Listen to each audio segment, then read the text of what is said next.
नमस्कार. आज आपण एका खूपच इंटरेस्टिंग संधीबद्दल बोलणार आहोत. साऊथ इंडियन बँकेने स्पेशलिस्ट पदांसाठी एक नवीन भरती जाहीर केली आहे. चला तर मग याची सविस्तर माहिती घेऊया. तर ही भारतातली एक मोठी व्यावसायिक बँक आहे आणि आता ते स्केल आय आणि आय ऑफिसर पदांसाठी अनुभवी लोकांना शोधत आहेत. ही पदं नक्की कोणती आहेत आणि त्यासाठी काय काय आवश्यक आहे हे आपण पुढे पाहणारच आहोत. तर मग बँकेला नक्की कोणत्या प्रकारच्या प्रोफेशनल्सची गरज आहे? ही भरती 3 वेगवेगळ्या स्पेशालिस्ट स्ट्रीम्समधल्या अनुभवी लोकांसाठी आहे. सो बेसिकली 3 मुख्य पदांसाठी ही भरती आहे. क्रेडिट ॲनालिस्ट, टेक्निकल मॅनेजर आणि लीड ॲनालिस्ट, जो रिस्क कंट्रोल युनिटसाठी असेल. ही तिन्ही पदं बँकेच्या कामकाजात खूप महत्त्वाची भूमिका बजावतात. चला आता बघूया की प्रत्येक पदाची नेमकी जबाबदारी काय आहे. आता आपण या तिन्ही पदांची थेट तुलना करूया. म्हणजे अर्ज करणाऱ्यांना लगेच कळेल की त्यांच्यासाठी बेस्ट फिट कोणतं पद आहे. ओके, या टेबलमुळे आपल्याला एक क्लिअर पिक्चर मिळतोय. बघा, क्रेडिट ॲनालिस्टसाठी पात्रता आहे CA किंवा फायनान्समध्ये MBA आणि त्यांचं मुख्य काम असेल क्रेडिट प्रपोजल्स तयार करणं आणि तपासणं. टेक्निकल मॅनेजरसाठी सिव्हिल इंजिनिअरिंगची डिग्री हवी आहे आणि त्यांचं काम मालमत्ता मूल्यांकनाशी संबंधित असेल. आणि तिसरं, लीड ॲनालिस्ट रिस्क, यासाठी फॉरेन्सिक सायन्स किंवा फ्रॉड सर्टिफिकेशन्स लागतील. त्यांचं काम असेल फ्रॉड रिस्क मॅनेज करणं. ठीक आहे, आता आपल्याला पदांबद्दल तर कळलंय, पण पुढचा महत्त्वाचा प्रश्न हा आहे की आपण या पदांसाठी पात्र आहोत का? चला तर मग पात्रतेचे मुख्य निकष काय आहेत ते बघूया. सगळ्यात पहिला आणि महत्त्वाचा निकष म्हणजे वय. 31 डिसेंबर 2025 पर्यंत कमाल वयोमर्यादा 35 वर्ष ठेवण्यात आली आहे. पण इथे एक महत्त्वाची सूट आहे. जे उमेदवार अनुसूचित जाती आणि जमाती म्हणजे SC/ST प्रवर्गातील आहेत त्यांना वयोमर्यादेत 5 वर्षांची सूट दिली जाईल.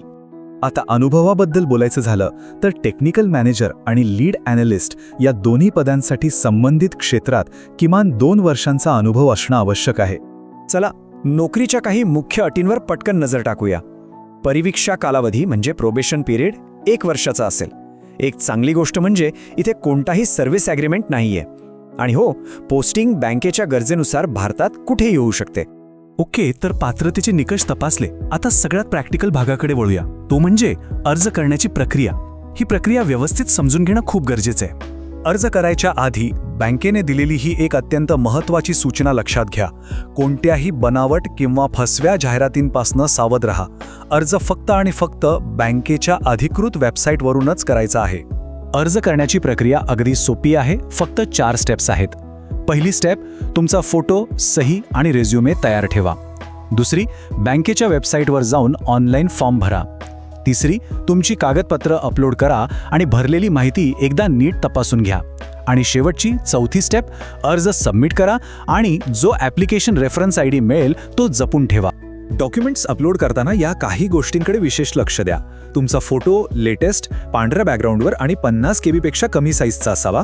सही काळ्या शाईने केलेली असावी आणि तिची साईज ही 50 KB पेक्षा कमी हवी.